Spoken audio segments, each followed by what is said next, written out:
Bonjour, bienvenue au 9e vidéo du bloc 4. On est encore à la section 11.1. On vient faire l'exemple 3.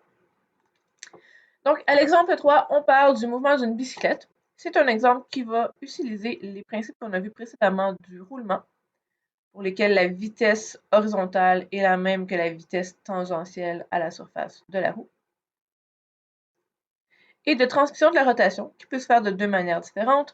Soit on a des roues coaxiales, à ce moment-là, on a les mêmes quantités angulaires, ou on a des roues qui sont en contact à leur surface, donc la transmission passe par la surface.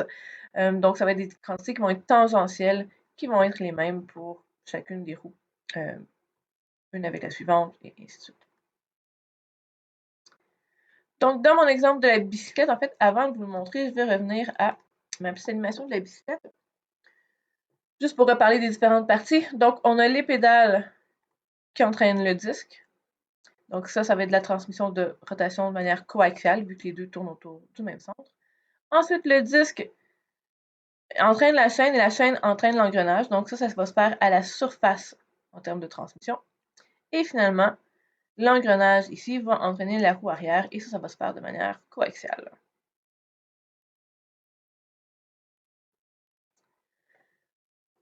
Donc dans mon exemple, ça commence à avoir beaucoup de lettres. Donc au lieu d'utiliser R à chaque fois, j'ai donné les variables que j'associe au mot. Donc pour le pédalier, son rayon va être P.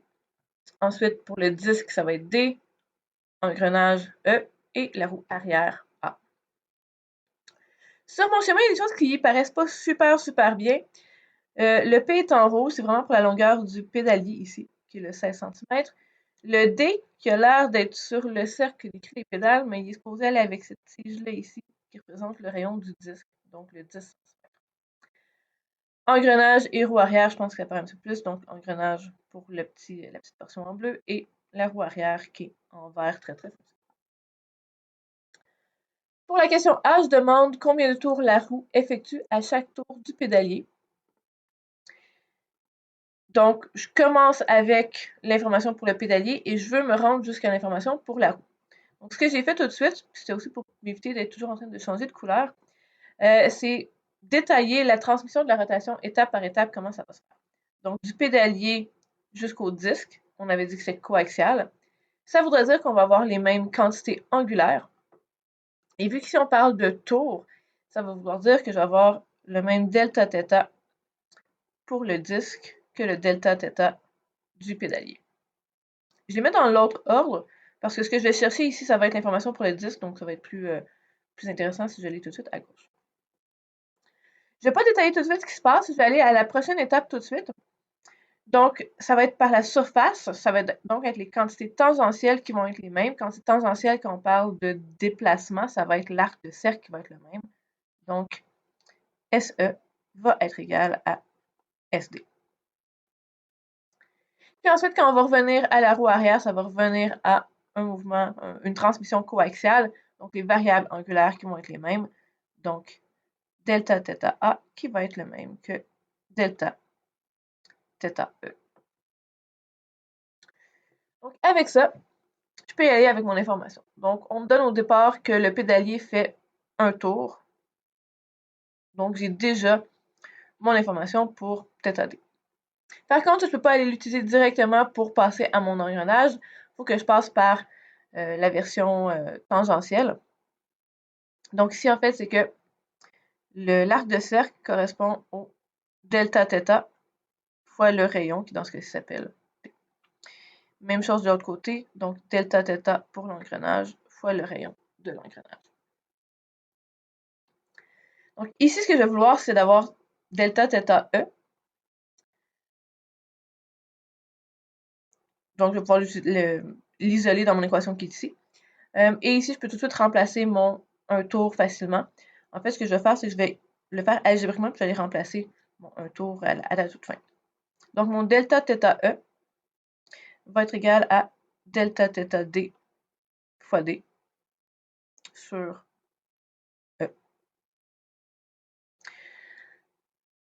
Et mon delta θ D était égal directement à un tour.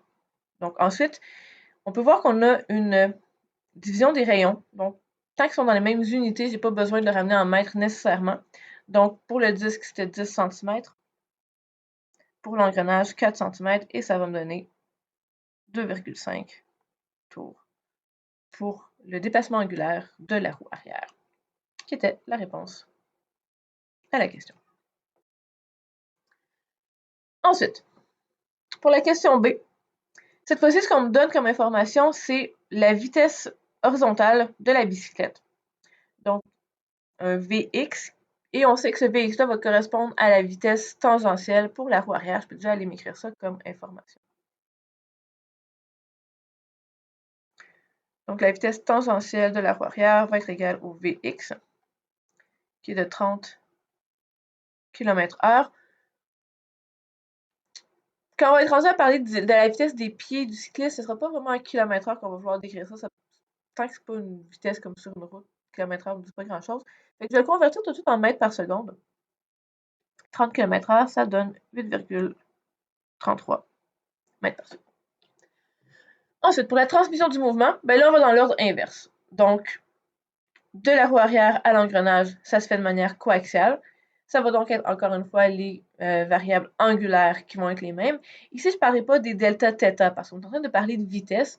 Donc, je vais aller tout de suite parler des oméga. Donc, je vais avoir oméga E qui va être égal à oméga A. Pour la prochaine étape, l'engrenage qui entraîne le disque, ça se fait via la chaîne, donc c'est une transmission à la surface. Ça va donc être les variables tangentielles qui vont être les mêmes. On parle de vitesse, donc vitesse tangentielle pour le disque qui va être égale à la vitesse tangentielle pour l'engrenage. Et dernière étape, le disque qui entraîne le pédalier, c'est une transmission coaxiale.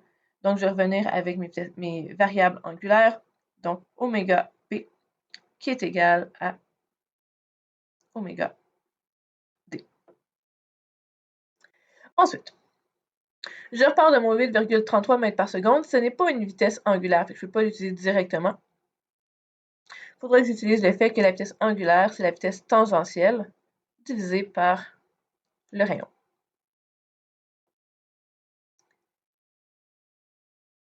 De la même manière, ça va me donner le oméga ici, mais ce n'est pas oméga que je vais aller utiliser. Là, on peut le faire dans l'une ou l'autre des étapes, ça ne dérange pas, mais il faudra que je ramène mon oméga E en fonction de la vitesse tangentielle de l'engrenage divisée par le rayon de l'engrenage.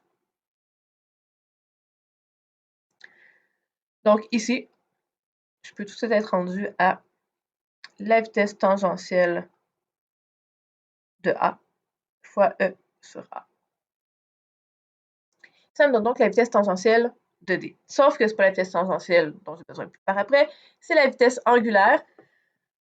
Comme je disais, on peut le faire à une étape ou à l'autre. Je vais le faire ici tout de suite. Donc, ma vitesse angulaire, ça va être vitesse tangentielle de D sur D. Et je peux aller remplacer avec ma vitesse tangentielle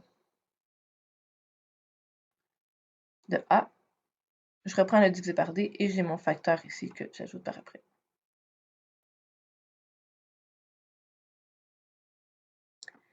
Ça me donne la vitesse angulaire du pédalier. C'est pas ça que je veux. Je veux la vitesse tangentielle des pieds. La vitesse des pieds, c'est automatiquement une vitesse tangentielle. Sinon, il faudrait qu'on dise vitesse angulaire. Donc, ce que je veux, c'est vitesse tangentielle du pédalier.